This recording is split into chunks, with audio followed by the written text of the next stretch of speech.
Hello दोस्तों, welcome to my YouTube channel GK hub 96। तो दोस्तों हम डिस्कस कर रहे थे HP SSC previous year question paper.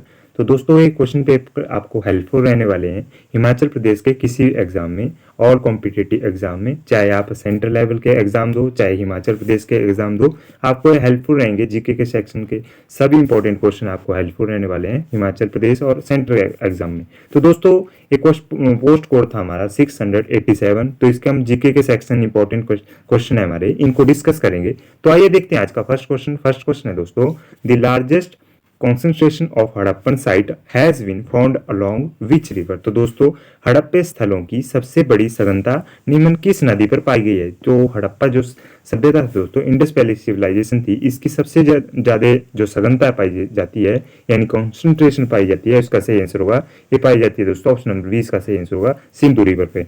तभी इसका नाम रखा गया था इंडस वैली सिविलाइजेशन। आपने ध्यान रखना सिंधु घाटी सभ्यता। ठीक है दोस्तों, ऑप्शन नंबर बी आपने ध्यान रखना इंडस इसका सही आंसर होगा।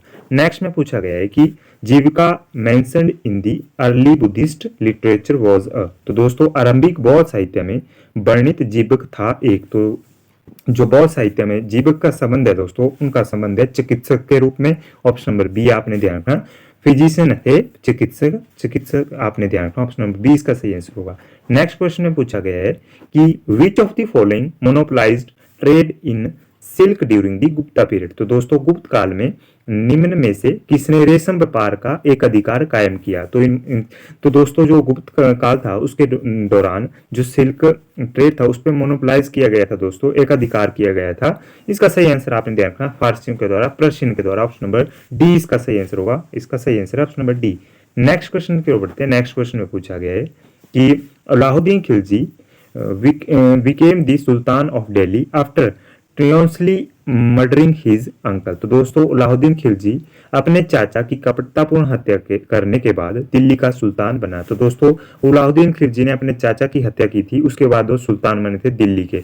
तो दोस्तों उनका नाम था उनके चाचा का, इसका सही आंसर आपने ध्यान रखना जलालुद्दीन खिलजी उनका नाम था। ऑप्शन नंबर सी इसका सही आंसर होगा, आपने ध्यान रखना ऑप्शन नंबर सी इसका सही आंसर है। नेक्स्ट में पूछा गया है कि अकबर का साम्राज्य कितने सूबों में बंटा था। तो दोस्तों Akbar's kingdom was divided into how many subahs. तो दोस्तों जो अकबर का किंगडम था वो बंटा था 15 सूबास में, यानी कि 15 सूबों में बंटा था अकबर का किंगडम। ऑप्शन नंबर बी आपने ध्यान रखना, इसका सही आंसर है option number B. Next question में पूछा गया है कि how many years after the battle of Plassey did the battle of Buxar take place. तो दोस्तों प्लासी के युद्ध के कितने वर्षों बाद बक्सर का युद्ध हुआ। तो दोस्तों जो प्लासी का युद्ध होता है वो आपने ध्यान रखना है हुआ था हमारा 1757 में। ठीक है दोस्तों, इसके बाद जो बक्सर का युद्ध होता है वो होता है हमारा 1764 में, आपने ध्यान रखना है। तो ये कितने वर्ष हो गए थे इस युद्ध को, इसको सही आंसर आपने ध्यान रखना ऑप्शन नंबर डी इसका सही आंसर होगा। 7 वर्षों बाद होता है हमारा बैटल ऑफ बक्सर। ठीक है दोस्तों, नेक्स्ट में पूछा गया, नेक्स्ट क्वेश्चन है हमारा when did Keshav Chandra Sen join the ब्रह्म समाज। तो दोस्तों केशव चंद्र सेन ब्रह्म समाज से कब जुड़े। तो केशव चंद्र सेन थे दोस्तों वो ब्रह्म समाज से जुड़े थे। इसका सही आंसर आपने ध्यान रखा ऑप्शन नंबर डी इसका सही आंसर होगा 1858 में जुड़े थे ब्रह्म समाज से। ठीक है दोस्तों, ब्रह्म समाज की स्थापना किसके द्वारा की गई थी आप मेरे को कमेंट बॉक्स में बता सकते हैं। इसका सही आंसर है दोस्तों ऑप्शन नंबर डी। नेक्स्ट में देख पूछा गया है कि boycott of British goods was adopted as a national policy in the year. तो दोस्तों ब्रिटिश माल सम्मान का आविष्कार राष्ट्रीय नीति के रूप में किस वर्ष अंगीकृत किया गया है। तो दोस्तों बायकॉट का जो अडॉप्ट किया था दोस्तों नेशनल पॉलिसी के तौर पर, यह अडॉप्ट किया था ऑप्शन नंबर 20 का सही आंसर होगा 1905 में। ठीक है दोस्तों, जो ब्रिटिश का गुड्स आती थी यहाँ पे तो उनका बाइकआउट के लिए एक स्वदेशी आंदोलन भी चलाया गया था इस टाइम। तो 1905 में इसका सही आंसर होगा ऑप्शन नंबर बी, आपने ध्यान रखना है। नेक्स्ट में पूछा गया है कि rift valley and graben are the result of. तो दोस्तों रिफ्ट घाटी और ग्रेवन किसका परिणाम है। तो रिफ्ट जो वैली है और ग्रेवन है ये प्रकार है दोस्तों फ्लक्टिंग एक्टिविटीज। ऑप्शन नंबर सी इसका सही आंसर होगा, भ्रंशन क्रियाओं के हमारे प्रकार हैं। ऑप्शन नंबर सी इसका सही आंसर होगा। नेक्स्ट क्वेश्चन देखते हैं। नेक्स्ट में पूछा गया है all vital atmospheric process leading to various climate and weather condition take place in which layer. तो दोस्तों वह परत जिसमें सभी जीवन वातावरणीय प्रक्रिया जो विभिन्न जलवायु तथा मौसम की परिस्थितियों को जन्म देने में अग्रणी है होती हैं। तो दोस्तों जो हमारी क्लाइमेट से और वेदर से संबंधित प्रक्रिया होती है, प्रोसेसेस होती हैं एटमॉस्फेयर में, तो कौन सी हमारी लेयर्स में होती हैं। टोटल हमारी कितनी लेयर्स हैं दोस्तों, आपने ध्यान रखना, टोटल है हमारी 5 लेयर, ठीक है दोस्तों। तो जो एटमॉस्फेरिक हमारी क्लाइमेट और वेदर से संबंधित घटनाएं होती हैं, ये होती हैं क्षोभ मंडल में। ऑप्शन नंबर ए इसका सही आंसर होगा। ट्रोपोस्फेयर में घटित होती हैं सारी घटनाएं, ठीक है दोस्तों। नेक्स्ट में पूछा गया, नेक्स्ट क्वेश्चन है हमारा, Dogger Bank and Grand Bank are situated on the continental shelf of the. तो दोस्तों डोगर तट और ग्रैंड तट किस महाद्वीपीय कगार पर अवस्थित है। तो Dogar Bank and Grand bank है हमारे, इसका सही आंसर ऑप्शन नंबर ए आपने ध्यान रखा, अटलांटिक महासागर में स्थित है डोगर बैंक एंड हमारे ग्रैंड बैंक। नेक्स्ट क्वेश्चन में पूछा है, नेक्स्ट क्वेश्चन देखते हैं कि increasing concentration of which gas in the atmosphere intensify green house effect. तो दोस्तों कौन सी हमारी जो वायुमंडल में ऐसी कौन सी गैस है जिससे हरित गृह प्रभाव को तीव्रता मिलती है। तो इसका सही आंसर होगा दोस्तों, वो हमारी गैस का नाम है, ऑप्शन नंबर सी इसका सही आंसर होगा, कार्बन डाइऑक्साइड, ठीक है दोस्तों। कार्बन डाइऑक्साइड से अधिक जो ग्रीन हाउस इफेक्ट पड़ते हैं हमारे एटमोस्फेयर में, उसका सही आंसर होगा ऑप्शन नंबर सी, आपने ध्यान रखना, कार्बन डाइऑक्साइड। नेक्स्ट में पूछा गया है द याकुट्स बिलोंग टू। तो दोस्तों याकुट का संबंध है, याकुट का संबंध है दोस्तों ऑप्शन नंबर सी, उत्तरी साइबेरिया से, नॉर्थ साइबेरिया से संबंधित है याकुट, ठीक है दोस्तों। नेक्स्ट क्वेश्चन की ओर बढ़ते हैं। नेक्स्ट में पूछा गया है the monetary unit of Malaysia is. तो दोस्तों मलेशिया की मौद्रिक इकाई है दोस्तों, जो मौद्रिक इकाई है मलेशिया की, इसका नाम है दोस्तों, आपने ध्यान रखना रिंगिट, ऑप्शन नंबर 20 का सही आंसर होगा, आपने ध्यान रखा रिंगिट, इसका सही answer option number B. Next में पूछा गया है the official language of Bhutan is. तो भूटान की ऑफिशियल लैंग्वेज क्या है दोस्तों, कामकाजी भाषा क्या है भूटान की, ये है दोस्तों दोगंखा, आपने भी ध्यान रखना, ऑप्शन नंबर 20 सी इसका सही आंसर होगा, दोगंखा इसका सही आंसर है, ऑप्शन नंबर सी। नेक्स्ट में पूछा गया है इस क्वेश्चन में पूछा गया था दोस्तों कि highest peak in peninsula India is. तो दोस्तों भारतीय प्रायद्वीप में सर्वोच्च शिखर है, तो इसका सही आंसर आपने ध्यान रखना है, सर्वोच्च शिखर है इसका, ऑप्शन नंबर सी इसका सही आंसर है, अनामुड़ी। अनाईमुड़ी हमारा सर्वोच्च शिखर है, यानी कि पेनिनसुला रीजन का जो हमारा इंडिया है उसका हाईएस्ट पीक है अनामुड़ाई, तो इसका ऑप्शन नंबर सी आंसर होगा, सही आंसर है। नेक्स्ट क्वेश्चन देखते हैं। नेक्स्ट में पूछा गया है कि रामगंगा रिवर जो है हमारी वो कहाँ से राइज होती है। तो रामगंगा नदी निकलती है हमारी कुमाऊं हिमालय से, ऑप्शन नंबर ए इसका सही आंसर होगा, आपने ध्यान रखा, ऑप्शन नंबर ए इसका सही आंसर है। नेक्स्ट क्वेश्चन में पूछा गया दोस्तों, नेक्स्ट क्वेश्चन है हमारा the gulf of Cambay is associated with. दोस्तों खंबात की खाड़ी संबंधित है, तो खंबात की खाड़ी का संबंध है दोस्तों, ऑप्शन नंबर सी 20 का सही आंसर होगा, तेल और प्राकृतिक गैस से संबंधित है, ऑयल एंड नेचुरल गैस से संबंधित है खंबात की खाड़ी। नेक्स्ट में पूछा गया, नेक्स्ट क्वेश्चन है हमारा दी forest research institute is located at. तो दोस्तों वन अनुसंधान संस्थान कहाँ पर स्थित है। जो वन अनुसंधान संस्थान है ये स्थित है ऑप्शन नंबर डी, देहरादून में स्थित है दोस्तों, ऑप्शन नंबर डी आपने ध्यान रखना, देहरादून। नेक्स्ट में पूछा गया, नेक्स्ट क्वेश्चन है हमारा the industries which produce raw material for other industries are called. तो दोस्तों वह उद्योग जो अन्य उद्योगों के लिए कच्ची सामग्री उत्पन्न करते हैं कहलाते हैं। तो ऐसे उद्योग कौन से होते हैं जो अन्य उद्योगों के लिए अदर जो इंडस्ट्रीज होती हैं उनके लिए रॉ मटेरियल प्रोड्यूस करते हैं, उनको कहते हैं दोस्तों बुनियादी उद्योग, यानी कि बेसिक इंडस्ट्रीज कहा जाता है, ऑप्शन नंबर ए इसका सही आंसर होगा, बेसिक इंडस्ट्रीज कहा जाता है उनको, ऑप्शन नंबर ए आपने ध्यान रखना है। नेक्स्ट में पूछा गया, नेक्स्ट क्वेश्चन है हमारा the impeachment of the president of India can be initiated in. तो दोस्तों भारत के राष्ट्रपति पर महाभियोग कहाँ चलाया जा सकता है। तो जो भारत के राष्ट्रपति पर महाभियोग प्रक्रिया है दोस्तों वो चलाई जा सकती है, ऑप्शन नंबर सी इसका सही आंसर होगा, आपने ध्यान रखना, ऑप्शन नंबर सी संसद के कोई भी सदन में। दोस्तों दो सदन होते हैं ना संसद के, पार्लियामेंट के दो सदन है हमारे, लोकसभा और राज्यसभा, तो उन दोनों में हम राष्ट्रपति के महाभियोग की प्रक्रिया को चला सकते हैं। नेक्स्ट क्वेश्चन में पूछा गया है who among the following choose the speaker of the Lok Sabha. तो दोस्तों निम्नलिखित में से कौन लोकसभा के स्पीकर का चयन करता है। तो लोकसभा के स्पीकर का चयन किसके द्वारा किया जाता है, किया जाता है ऑप्शन नंबर डी इसका सही आंसर होगा, लोकसभा के द्वारा, ठीक है दोस्तों, हाउस ऑफ पीपल के द्वारा इसका चयन किया जाता है, ऑप्शन नंबर डी इसका सही आंसर होगा। नेक्स्ट में पूछा गया है the power of the Supreme Court of India to decide dispute between the center and the state fall under its। तो दोस्तों केंद्र और राज्य के बीच विवादों के निर्णय कोई सर्वोच्च न्यायालय की शक्ति उसके के अंतर्गत है। दोस्तों जो सेंटर एंड स्टेट के बीच डिस्प्यूट होते हैं और उनका हल किसके द्वारा किया जाता है, वो हमारे सुप्रीम कोर्ट के द्वारा किया जाता है।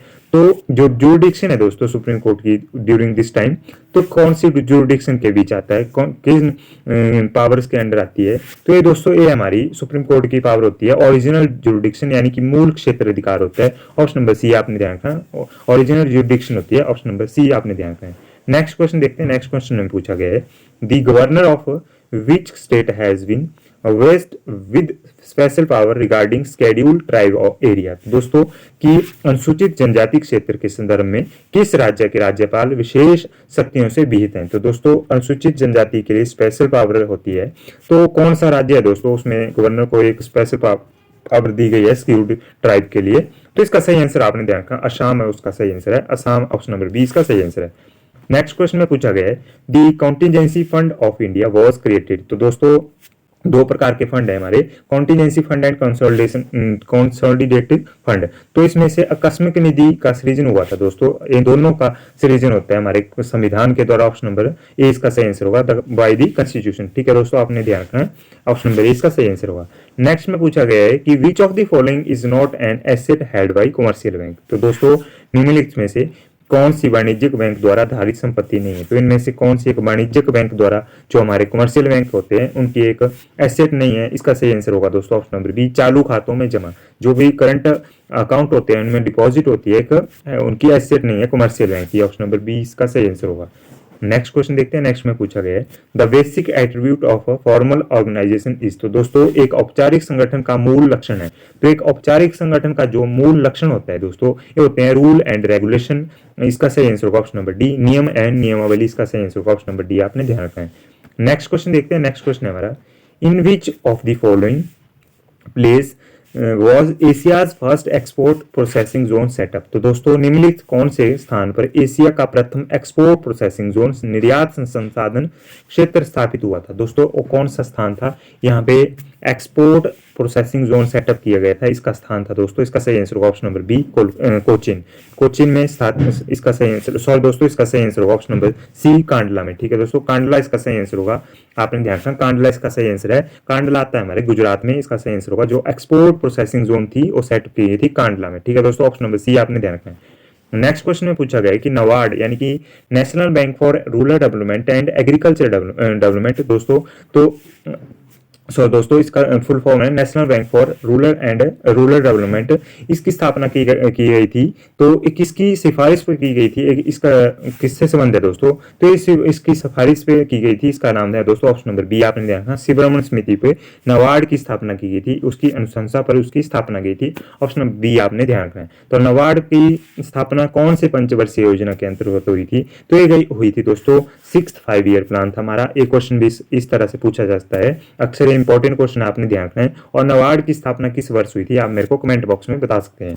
नेक्स्ट क्वेश्चन में देखते हैं। नेक्स्ट क्वेश्चन में पूछा गया है कि economic planning is in which list of the constitution of India. तो दोस्तों हमारे कॉन्स्टिट्यूशन में 3 लिस्ट दी गई हैं, सूचियां दी गई हैं, यूनियन लिस्ट, स्टेट लिस्ट और कंकरेंट लिस्ट।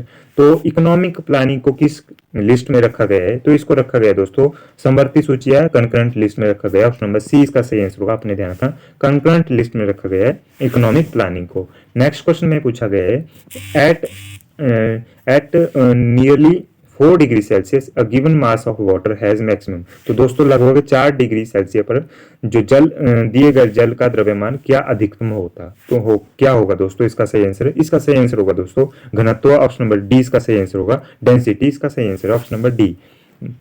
नेक्स्ट क्वेश्चन देखते हैं। नेक्स्ट में पूछा गया है विच mirror has a wider field of view. तो दोस्तों कौन सा दर्पण में विस्तृत दृश्य क्षेत्र है, तो कौन सा दर्पण है हमारा जिसमें वाइडर फील्ड ऑफ व्यू है, तो इसका सही आंसर आपने ध्यान रखा उत्तर दर्पण यानी कि कन्वेक्स लेंस में हमारे में वाइडर व्यू है, हमारा वाइडर फील्ड ऑफ व्यू है दोस्तों। ऑप्शन नंबर बी आपने ध्यान रखना है। नेक्स्ट में पूछा गया है Indian ink contain water glue and. तो दोस्तों जो भारतीय स्याही है उसमें समाविष्ट है जल, गोंद और काजल। ऑप्शन नंबर डी आपने ध्यान रखना, इसका सही आंसर होगा काजल। ठीक है दोस्तों। नेक्स्ट में पूछा गया है कि which one of the following organism is a baby pure one. तो दोस्तों निम्नलिखित में से कौन सा जीव जरायु है, तो इनमें से कौन सा जो जीव है वो बेबी प्योर है दोस्तों। ऑप्शन नंबर ए आपने ध्यान रखना, बिच्छू स्कॉर्पियन हमारा वो जीव है। ऑप्शन नंबर ए इसका सही आंसर है। नेक्स्ट क्वेश्चन देखते हैं। नेक्स्ट क्वेश्चन है हमारा रीजनिंग के सेक्शन से, तो इसका मैं आपको डायरेक्ट आंसर बता देता हूं, आप इनको प्लीज सॉल्व कर लीजिएगा। तो इसका सही आंसर होगा दोस्तों ऑप्शन नंबर बी इसका सही आंसर होगा 155 का, ऑप्शन नंबर बी इसका सही आंसर है। नेक्स्ट क्वेश्चन है हमारा 156, तो इसका सही आंसर होगा दोस्तों ऑप्शन नंबर डी HPT इसका सही आंसर होगा। नेक्स्ट क्वेश्चन था हमारा हमारे हिमाचल जीके से। तो दोस्तों इसमें पूछा गया था रावी रिवर राइज फ्रॉम। तो दोस्तों रावी नदी निकलती है, तो रावी नदी निकलती है हमारे ऑप्शन नंबर सी इसका सही आंसर होगा, वरा बंगाल से निकलती है, ऑप्शन नंबर सी इसका सही आंसर है। नेक्स्ट में पूछा गया था दोस्तों सूरज ताल लेक है वो कहाँ पे स्थित है दोस्तों, किस जिले में, डिस्ट्रिक्ट में स्थित है हमारे, सिचुएट करती है, इसका सही आंसर होगा ऑप्शन नंबर डी। आपने ध्यान रखना है, नन ऑफ दिस इसका सही आंसर है। वैसे सूरज ताल जो झील है हमारे वो स्थित है हमारे लाहौल एंड स्पीति में, ऑप्शन नंबर डी इसका सही आंसर होगा इस क्वेश्चन में। नेक्स्ट में पूछा गया दोस्तों कि सिंबलवाड़ा जो वाइल्ड लाइफ सेंचुरी है वो सिचुएट है कौन सी डिस्ट्रिक्ट में, हिमाचल प्रदेश के। तो सिंबलवाड़ा वन्यजीव अभयारण्य हिमाचल प्रदेश के किस जिले में स्थित है, तो सिंबलवाड़ा जो वन्यजीव अभयारण्य है दोस्तों वो स्थित है, ऑप्शन नंबर डी इसका सही आंसर होगा सिरमौर डिस्ट्रिक्ट में, ऑप्शन नंबर डी आपने ध्यान रखना है। नेक्स्ट क्वेश्चन में पूछा गया है, नेक्स्ट क्वेश्चन है हमारा कि बिजली Mahadev temple is located in which district of HP. तो बिजली महादेव मंदिर हिमाचल प्रदेश के कौन से जिले में स्थित है, ये स्थित है दोस्तों, आपने ध्यान रखना, रिपीटेड क्वेश्चन है, पिछली वीडियो में हमने इसको डिस्कस किया था। तो इसका सही आंसर होगा दोस्तों option number D, Kullu district में स्थित है हमारा बिजली महादेव टेम्पल। नेक्स्ट में पूछा गया था दोस्तों उस टाइम जब एक क्वेश्चन पेपर हेल्ड हुआ था, करवाया गया था, तो उस टाइम के करंट अफेयर थे, तो इनको हम डिस्कस नहीं करें। नेक्स्ट क्वेश्चन देखेंगे हम 165। तो इस क्वेश्चन में पूछे गए थे दोस्तों इंग्लिश सेक्शन का क्वेश्चन है, antonym of the word despite. तो डिस्पाइट का एंटोनिम बताना था हमने इस क्वेश्चन में, तो इसका सही आंसर होगा दोस्तों ऑप्शन नंबर डी, इकोनोमाइज इसका सही आंसर होगा, ऑप्शन नंबर डी आपने ध्यान रखना है। नेक्स्ट में पूछा गया था एडियम था दोस्तों कि फॉलिंग फॉल ऑफ। तो दोस्तों फॉलिंग फॉल ऑफ का सही इडियम क्या होगा दोस्तों, इसका सही आंसर होगा दोस्तों option number A, quarrelling with इसका सही आंसर होगा, ऑप्शन नंबर ए आपने ध्यान रखना है। नेक्स्ट में पूछा गया है कि ही वॉकड, तो इसमें क्या फीलिंग द ब्लैंक्स आना था, इसमें आना था दोस्तों अक्रॉस, ऑप्शन नंबर सी इसका सही आंसर होगा। He walked across the room smiling strangely, तो ऑप्शन नंबर सी आपने ध्यान रखना, इसका सही आंसर है अक्रॉस। नेक्स्ट क्वेश्चन था दोस्तों हमारा हिंदी के सेक्शन से, इसमें पूछा गया था रजनी रमनी युग्म शब्द का अर्थ है। तो रजनी जो रमनी युग्म शब्द है दोस्तों इसका क्या अर्थ होता है, इसका अर्थ होता है दोस्तों ऑप्शन नंबर बी आपने ध्यान रखना, रात या स्त्री इसका सही आंसर होगा, ऑप्शन नंबर बी इसका सही आंसर है। नेक्स्ट में पूछा गया है कि अधि प्लस एता में संधि क्या बनेगी, तो अधि प्लस एता में जो संधि बनती है दोस्तों बनती है हमारी ऑप्शन नंबर सी अधिकता, ऑप्शन नंबर सी इसका सही आंसर होगा। नेक्स्ट में पूछा गया है कि उधार का विपरीतार्थ है, तो जो उधार का विपरीतार्थ यानी कि विलोम शब्द होता है दोस्तों ऑप्शन नंबर डी, इनमें से कोई नहीं, ऑप्शन नंबर डी आपने ध्यान रखना इसका सही आंसर। तो ये था वीडियो का आज का लास्ट क्वेश्चन। वीडियो कैसी लगी कमेंट बॉक्स में जरूर बताएं और चैनल को प्लीज शेयर करें एंड सब्सक्राइब कर लें फॉर मोर वीडियो। तो धन्यवाद दोस्तों for watching my YouTube channel.